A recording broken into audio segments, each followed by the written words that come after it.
নমস্কার বন্ধুরা, welcome back to my channel. I hope তোমরা সবাই ভালো আছো। তোমাদের ভালোবাসায় ও আশীর্বাদে আমরাও সবাই ভালো আছি। আজকে আবারও চলে এসেছি তোমাদের কাছে নতুন একটা ব্লগ নিয়ে। আশা রাখছি আমার এই ব্লগটা তোমাদের ভালো লাগবে। যদি কোনো কারণে আমার এই ব্লগটা তোমাদের ভালো লেগে থাকে তো প্লিজ একটা লাইক এবং একটা কমেন্ট করে দিও।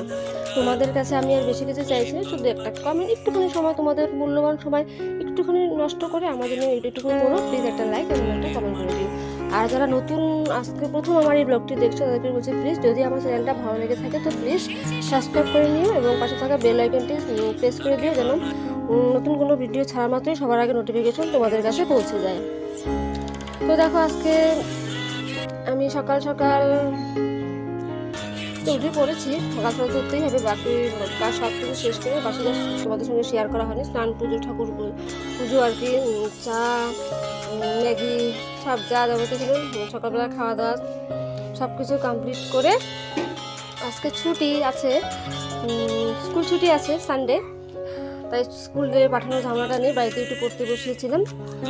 সেসব করে আমি দেখো বিছানাটা গুছিয়ে নিচ্ছিলাম, কারণ জানো তো সকাল সকাল এখন শীত পড়েছে, ঠান্ডা পড়েছে, এই সময় বিছানা একদম এলোমেলো হয়ে থাকে, ল্যাপ কম্বল কাঁথা গাছ যাবতীয় থাকে, অনেক কিছু দিয়েই করতে থাকে, তাই সেই সবই আগে করছিলাম আর কি। তো বিছানাটা আমি আগে গুছিয়ে নিচ্ছি, গুছিয়ে নিয়ে এই দেখো বিছানাটা গোছানোর ঠিক কেমন হয়ে যেত সেটা তোমাদের দেখিয়ে দিলাম, এবং বাইরে জানলাটা দিয়ে বাইরেটা দেখিয়ে দিলাম। আর আমার ঘরে যে বিছানার পাশে যে ঠাকুর আছে, মাথার দিকে ঠাকুরগুলো আছে সেগুলো তোমাদের দেখিয়ে দিলাম। তার ঠাকুরের পাশে কিন্তু আমার শ্বশুর শাশুড়ি মা, ওদের ছবিও আছে, সেটাও তোমাদের সঙ্গে একটু শেয়ার করলাম। তারপরে দেখো আমি রান্নাঘরে চলে আসলাম। রান্নাঘরে দেখো আজকে মটন হবে, মানে বাড়ির পাশে কয়েকজনে মিলে একটা বড় মটন কী বলবো কেটেছে আর কি, মাংস যাকে বলে মটন কেটেছে, সেটা আর কি ভাগ করে অনেক কয়জনের 4-5 জনে ভাগ করে সেই মাংসটা নিয়ে এসেছে। সেটা বাংলা ভাষায় বলতে কীরকম লাগে শুনতে, তাই সেটা আর তোমাদের সামনে বলিনি। তো তোমরা বুঝে নিয়ে যে আমি কী বলতে চেয়েছিলাম, যে কী কাটা হয়েছিল। তো সেটাই ভাগ করে নিয়ে এসেছে। কিছু ও বাড়িতে পাঠিয়েছি, আর কিছু মানে কাঁচাই পাঠিয়েছি, রান্না করা পাঠাইনি।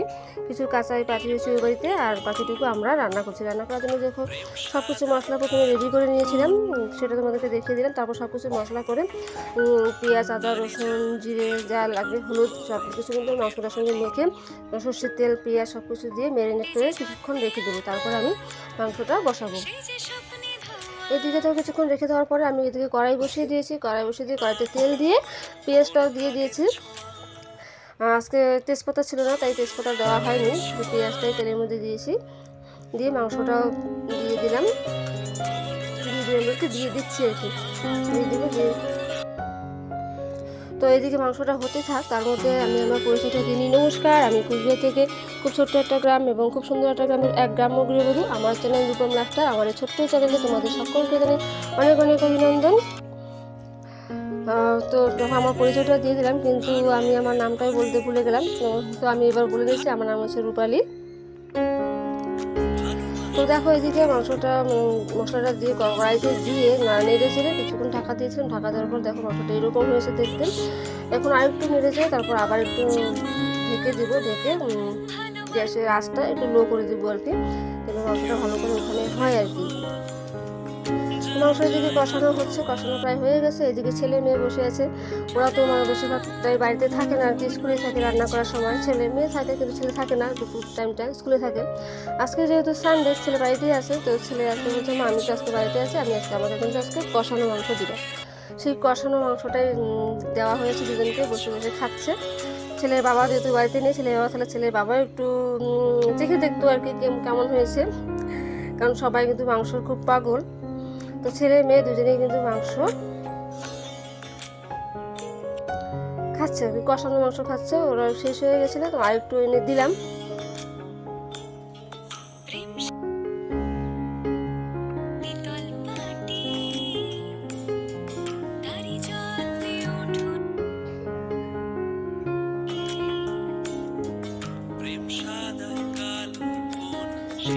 আমি আমার ভিডিওগুলো কিন্তু পুরোটাই তোমাকে মানে স্পিডটা বাড়িয়ে দিয়ে দেখাচ্ছি, কারণ স্পিডটা না বাড়ে ভিডিওটা আমার অনেক বড় হয়ে যাবে, তাই স্পিডটা বাড়িয়ে দিয়ে দেখাচ্ছি, ওই জন্য তো স্পিডে দেখাচ্ছি আর কি।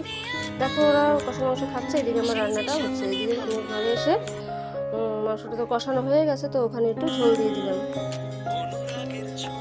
দেখো ঝোল দেওয়ার পরে এইরকম হয়েছে। এতটা ঝোল দিয়ে ঝোলটা এখন জাল করব। জাল করে শেষে তরকারিটা দেখতে এরকম হয়েছিল। নামানোর পর সেটা তোমাদের সাথে শেয়ার করি। তারপর দেখো আমি এদিকে রান্নাবান্না কমপ্লিট করে খাওয়া দাওয়া মিলে এদিকে আমার কমপ্লিট হয়ে গেছে। সবার খাওয়া দাওয়া কমপ্লিট করে ঘরে শুয়ে আছে। আমি এদিকে বাসন টাসনগুলো যা যাবতীয় ছিল সব কিছু মেজে নিয়েছি। মাংস কিছু রান্না করেছি, কিছু অর্ধেক তুলে রেখেছি, রাত্রেবেলা রুটি দিয়ে খাওয়া হবে। ভাতটাই দেখো ভাতটা সব শেষ, যা ছিল দুপুর সব কিছু শেষ হয়ে গেছে। তাই হাঁড়ি করে যা ছিল সব কিছু আমি কলের পাড়ে নিয়ে এসেছি মাজার জন্য। তো সব মেজে তারপর বাকি কাজগুলো করবো আর কি। আজকে আমি কথাগুলো খুব স্পিডে বলছি মনে হয়, তোমরাও কি বুঝতে পেরেছো? যদি বুঝতে পেরে থাকো তো প্লিজ একটা লাইক এবং কমেন্ট করো। আমার কথাগুলো বোঝা যাচ্ছে কি না সেটাও কমেন্ট করে জানিও।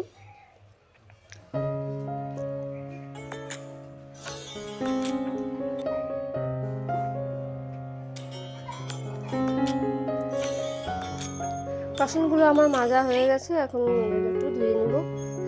আমি মোটর যেহেতু আছে, মোটর আমি চালাইনি, কল করি আর কি, কল দিয়ে বাসনগুলো ধুয়ে নিচ্ছি আর কি।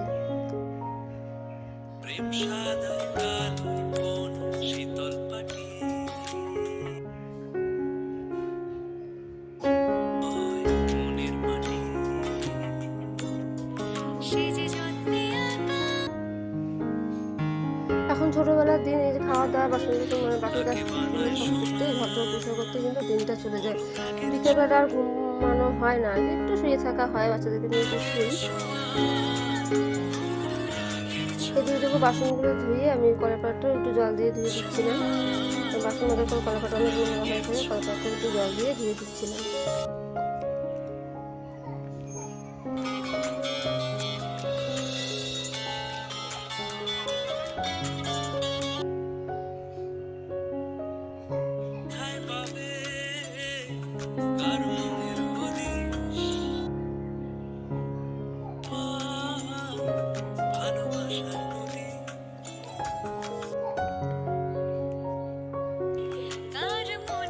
এদিকে আমি বাসনগুলো ঘরে ধুয়ে নিয়ে গিয়ে গ্যাস ওভেন থেকে যা ছিল রান্নাঘরটা পরিষ্কার করে রান্নাঘর বন্ধ করে চলে গেছি বাইরে গিয়ে কাপড়গুলো মেলে দেওয়া ছিল।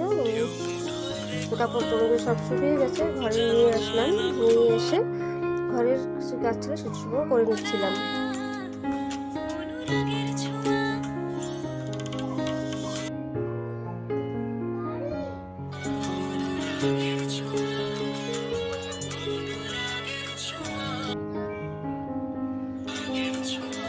ঘরের কাপড়গুলো যা ছিল সব কিছু আমি ঘরে নিয়ে আসলাম। নিয়ে এসে যখন ঘরে যে টেবিলটা ছিল ডাইনিং টেবিলটা সেসব একটু পরিষ্কার করে নিলাম, একটু মুছে নিচ্ছি আর কি একটু। আর ওইদিকে দেখো সবাই কিন্তু ওখানে কম্বলের নিচে মোবাইল দেখছে। তিনজন আর কি, ছেলে মেয়ে আছে, ওদের বাবা তিনজনে কম্বলের নিচে শুয়ে মোবাইল দেখছে। আমি একটু ওদেরকে দেখলাম ঘুমাচ্ছে না মোবাইল দেখছে আর কি।